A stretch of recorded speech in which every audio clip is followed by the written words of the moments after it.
सभी सुंदर साथ के चरणों में कोटान कोट प्रणाम जी। राज जी की मेहर सब सुंदर साथ पर बनी रहे और आप सब आनंद मंगल में होंगे और हमेशा आनंद मंगल में रहिए। बस श्री प्राणनाथ प्यारे की जय, श्री कृष्ण कन्हैया लाल की जय। स्वामी लालदास जी की बीतक हम यहाँ तक पढ़ चुके हैं। आए हैं ठट्ठा नगर वृंदावन में। चौपाई क्या कह रही है, आगे पढ़ते हैं।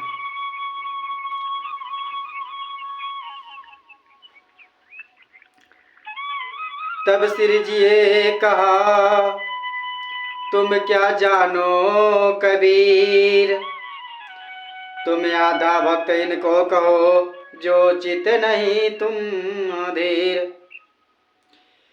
इस पर श्री जी ने कहा, आप कबीर साहब के विषय में क्या जानते हो? आपकी मति अभी स्थिर नहीं हो पाई, इसलिए आप कबीर को आधा भक्त कह रहे हो। कहा मजल कबीर की कहती अकल कमाल, तेल दोसो दोनों को किनको कैसा हाल। संत कबीर की पहुँच कहाँ तक है, कितनी ऊंची है।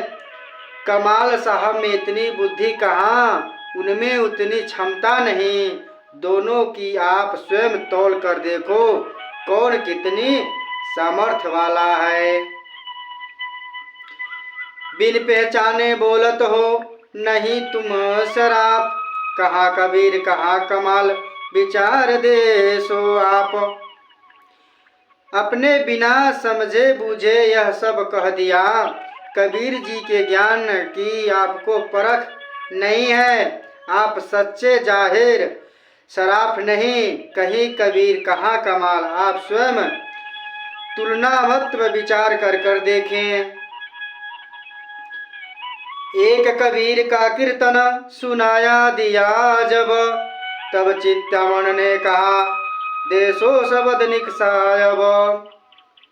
तब श्री प्राणनाथ जी ने तब कबीर का एक कीर्तन सुनाए। तब विचार चिंतामणि ने कहा, यह शब्द संसार से परे क्या है। कीर्तन में क्या कह रहे हैं हमारे धाम के धनी जी, क्या कह रहे हैं कबीर जी की वाणी से।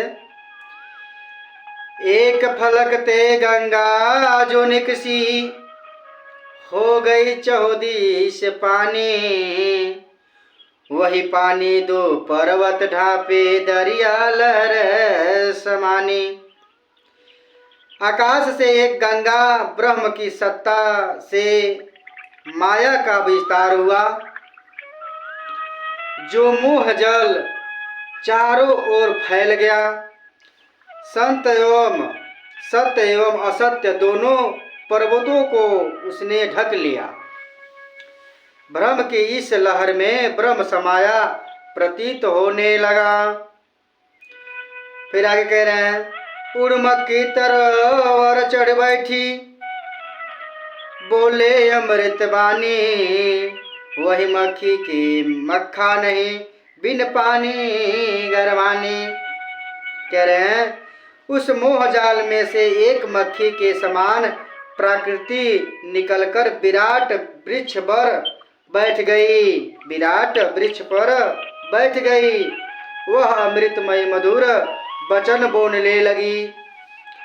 उस मदा मक्खी का कोई नर मक्खा नहीं है, अर्थात नारी रूप माया को ब्रह्म ने छुआ तक नहीं, फिर भी वह गर्भवती हुई।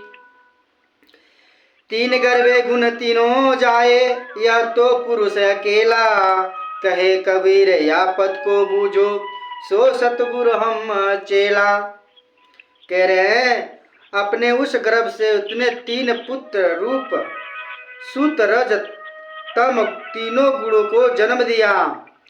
ब्रह्मा उससे निर्लिप्त, उनसे अलग अकेला ही है। ब्रह्म उससे निरपुत, ब्रह्म उनसे निर्लिप्त उनसे अलग अकेला ही है।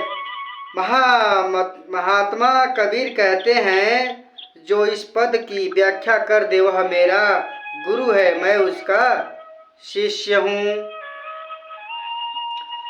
देशो शब्द आगे चला, सो सस्य मिले आए, अब देशो शब्द को ये शब्द पार पहुँचाए। चिंतामणि जी ने अपने शिष्यों से कहा, पहले से मेरे गुरु की कहीं बात चली आ रही है, यह सत्य हुई, यह व्यक्ति आ गया, इनके वचनों को देखो, इनके शब्द पर पार पहुंचने वाले हैं। मैं तुमसे कहता था, जो शब्द आगे चलत, अपने सेवक से कही, यह स्वस्व पहुँचावत हित। अपने गुरु की भविष्यवाणी की चर्चा मैं आपसे किया करता था, वह इस वार्ता क्रम में आज सत्य सिद्ध हुआ। मेरे शिष्य जान लो कि यह दिव्य पुरुष शख्स अब आ पहुंचा है। इतनी मुलाकात करके उठे श्री जी साहब, आए अपने आसन करे साथ से चर्चा तब। उनसे ऐसी बातचीत करके श्री जी वहां से उठकर अपने डेरे पर आ गए। सुंदर साथ में बैठकर उन्होंने चिंतामणि से हुई धर्म चर्चा की बात चलाई। कल्लू मिस्त्री के घर कथा में गए एक दिन, असनाए वहां कची उत चर्चा सुनी सैयन। वे एक दिन कल्लू मिश्र के घर श्री जी की कथा श्रवण करने गए। उस समय उन्हें श्री जी की परमात्मा स्वरूप की पूरी पहचान नहीं थी।